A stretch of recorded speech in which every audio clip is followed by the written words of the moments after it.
What's the weirdest rule you had in your home growing up? Cursing Thursdays. You could say whatever you wanted with no consequences. Had someone stay over who knew the rule, opened my parents' bedroom and said goodnight motherfuckers.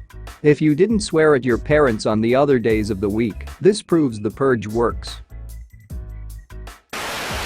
I wasn't allowed to put sugar in my tea because my mom told me that when you go to prison they don't let you have sugar, so it will makes prison that much harder. 1. Thanks for having so much faith in me, mom. 2. I'm pretty sure you are allowed sugar for your tea in prison. I'm surprised she didn't lock you in. Because in jail you get locked in. At my friend's house they had a no pizza balling rule. There were 3 teenage brothers and when they ordered pizzas, at least a couple larges, tempers flared quickly when people would try to grab as many slices as they could. The first rule in place was that you couldn't have more than 1 slice at a time, and you could grab another once you had the last bite in your mouth. But one of the brothers quickly figured it out that if you ball up a slice, he could fit it in his mouth and grab another one.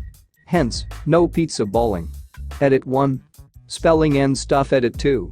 To be clear, I'm not endorsing this as a good idea, it's just a thing I saw happen. When the pizza box was about to hit the table, the only thing the mom said was, remember, no pizza balling. Which was so confusing for me. For about 5 seconds. My dad made up a rule to stop my big brother from asking about getting a dog every 10 seconds. We had neighbors on both sides who had dogs, so the rule was that only every other house could have a dog. My brother believed it for a long time. Calvin's dad logic, well played. If the dare officer at school shows you something and it smells familiar, say nothing. I will explain it later. Also, if mom's room smells like incense, it is the best time to ask for something. Oh my god, that's why my parents always burned incense. We had silverware with roses on it. Our thumbs had to be on the rose when we used the utensils, or we'd have to practice after dinner. Utensils couldn't make any noise against your teeth, or you'd have to practice after dinner. My house was a real ball of laughs growing up. Can you parents take my husband for a couple weeks? I can't stand teeth on silverware. What the feck is going on? Teeth on silverware? You use your lips to get the food from the fork. Why is anyone using their teeth? We could watch Freddy movies, but not Jason movies. BC My mom thought Friday the 13th was satanic, but Nightmare on Elm Street movies were just for fun. I wasn't allowed to watch The Simpsons growing up because Bart was disrespectful to his parents. However, Friday the 13th and Nightmare on Elm Street were totally fine. We were allowed to watch The Simpsons, but not if Krusty was on the episode. I wasn't allowed to put any personal touches in my room. No posters, paint colors, pictures of my friends, or any sort of choices, not even my comforter.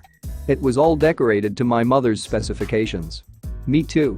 Anything I wanted to put up had to be specifically approved by my mom. She also has a very specific color scheme consisting of mostly white and ocean blue. I didn't realize how weird it was until some kids came over in high school and were walking around my house, commenting that it looked like no one lived there. I still can't wear or buy anything that shade of blue. I looked at it plenty growing up. I wasn't allowed to drink the milk left over after eating cereal. Never really got an explanation, but my dad would yell if I tried it. Wow, never thought my weird childhood rule would get this much attention. Couple of things. I once asked and all I got was "it's gross" as an answer. We were not a prim and proper type family. No, I am not lactose intolerant. And unfortunately my dad suddenly passed away a few years back, so I can't ask him for an explanation now that I'm an adult. I guess the world will never truly know. I would get in trouble for not drinking the milk. That's so bizarre. I wasn't allowed to make noise. If I spoke above a mumble, I was being surly. If I was playing, it could not be audible outside of my shut bedroom door. If I was cleaning, which I usually was, then I couldn't make noise while doing it.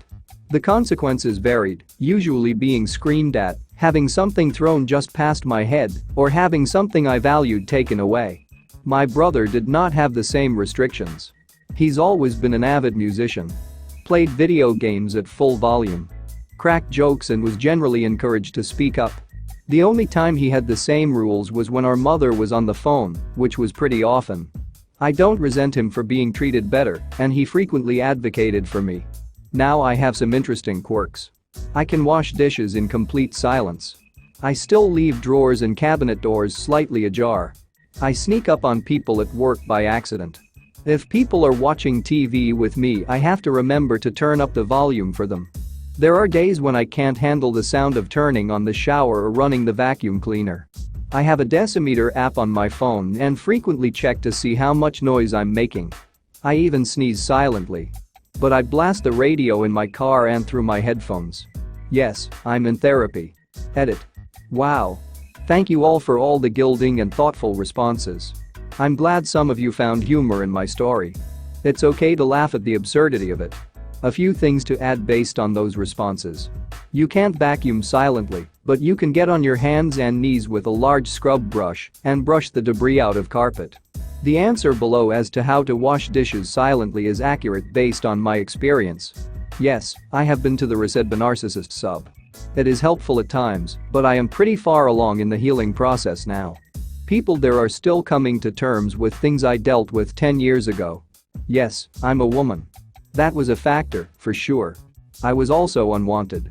My mother had already decided to divorce my father when she got pregnant with me. She has implied she wasn't a willing participant in that process. Which I actually believe. Also, my brother didn't have it easy. His experiences were just different but not necessarily better. My father was terrible but mostly absent. He died badly a few years ago. I didn't go to the funeral. I don't speak to my mother unless absolutely necessary. Abuse doesn't end when you turn 18. It turned into financial abuse, and she was also abusive to my child until I cut contact.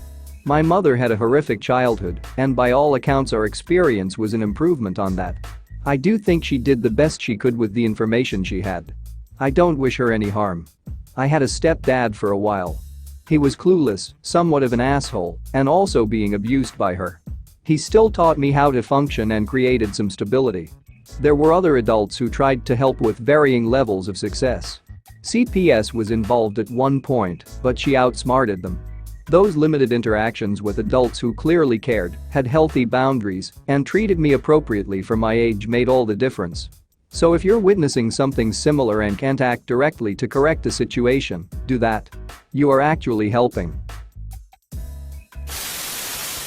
My parents acted like referring to them as he or she while they were in the room was the equivalent of saying fuck you.